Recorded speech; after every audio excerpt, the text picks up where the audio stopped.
Hello friends, I hope life is treating you kindly. I'm Lubomira and thank you for joining me today. Welcome to all my crafty friends, new and returning. I'm always excited to see you all. If you're new to my channel, I'm glad you found your way here, and I invite you to check out more of my videos. I love sharing my projects with you, and I appreciate you taking the time out of your day to spend a few crafty moments with me. Please remember to like and subscribe if you haven't already. By hitting that little bell, you'll get notified every time I post something new, and you won't miss out on any of the crafty goodness. For today's card, I was inspired by childhood memories of summer nights filled with fireflies in the backyard.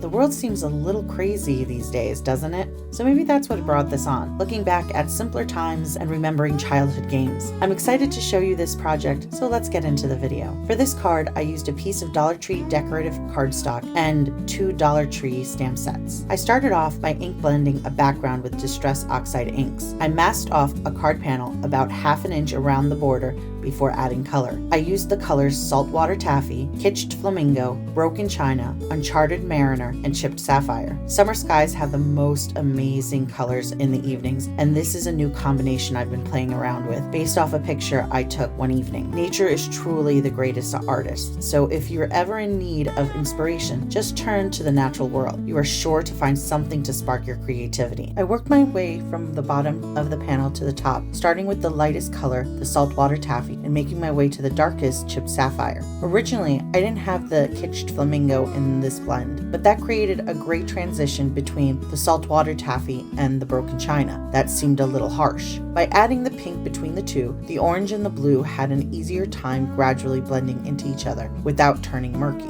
Sometimes adding a color that blends well with 2 other colors that don't helps create softer, more gradual transitions and makes the color blend more appealing and easier to create. Now, there are times that you may want that harsher or murkier transition. It all depends what you're trying to create. I find that colors in the sky more often than not flow seamlessly into one another, creating breathtaking views. So that's what I tried to create. Next, I added some gold perfect pearl splatter to the card. I mixed a small amount of the powder with water on a stamping block. I kept the mask in place while I added the splatter. I used a medium round brush, and I tried to keep the splatter small so that the gold would mimic fireflies. I let the splatter dry, and I removed the card panel from my workspace, keeping the mask in place though. I wrapped the overhang mask around the back of the card so that it would be easier to place the top of the card into my stamping platform up against the pegs.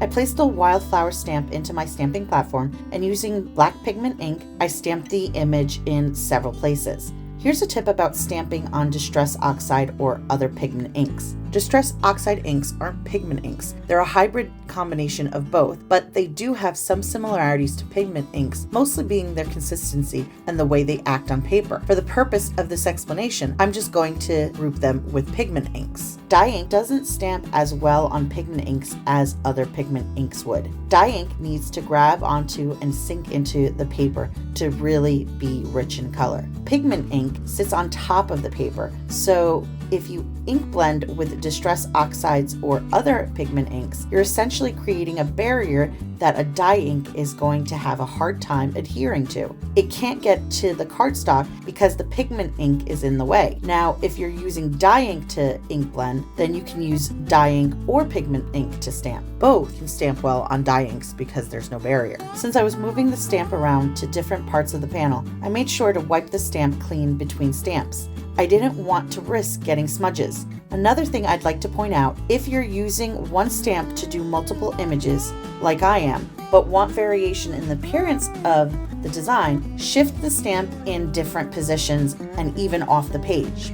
My first image, I stamped the larger portion of the flowers on the left of the panel, while on the right, I moved the image off the page quite a bit so that I only captured half the design. And the third impression, I stamped only the top portion of the flowers in the middle. While it is the same stamp, simply adjusting its position makes it seem different and non-repetitive. After I was done stamping, I removed the mask. I was a little impatient with this. I didn't get any smudges, but just be mindful of inky fingers when you're doing this.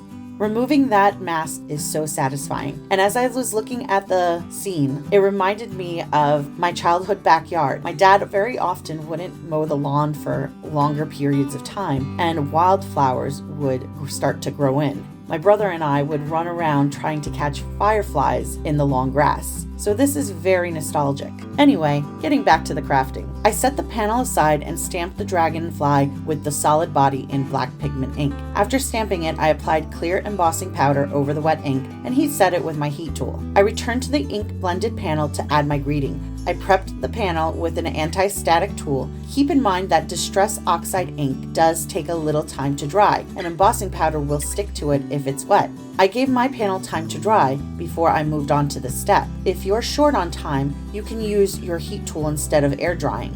I stamped the greeting, Create Your Own Magic, from the Dollar Tree stamp set in Versamark ink. Then I applied white embossing powder and heat set it with my heat tool. I fussy cut the dragon using scissors and then moved on to adding color to it. I decided to use Distress Oxide ink as a watercolor to add color to the dragonfly's wings. I wanted to add a very light blue-green to the wing, so I chose Salvage Patina as my color. My setup was very simple and quick to do this. I smushed the ink onto a piece of plastic that I had at arm's reach, and I used a water brush, also from the Dollar Tree, to apply the color. When I was done, I didn't really like the white edge around the insect, and I wasn't about to fussy cut anymore. Instead, I applied some color around the dragonfly using Kitsch Flamingo and Brocken China. I mimicked the colors in the ink blended panel, keeping the tail more pink at the bottom, the middle purple, and the head more blue.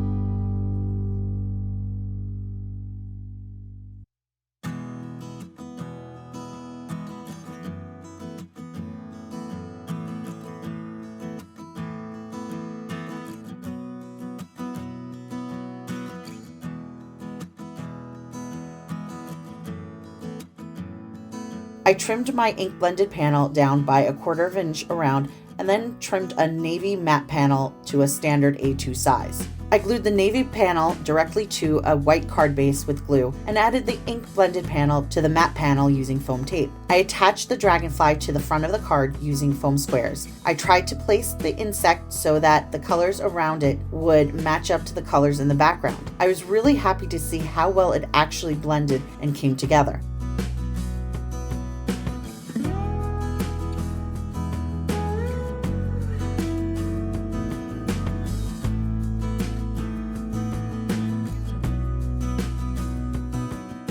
No dragonfly is complete without shimmery wings, so I added a wink of Stella to give them that iridescent shimmer.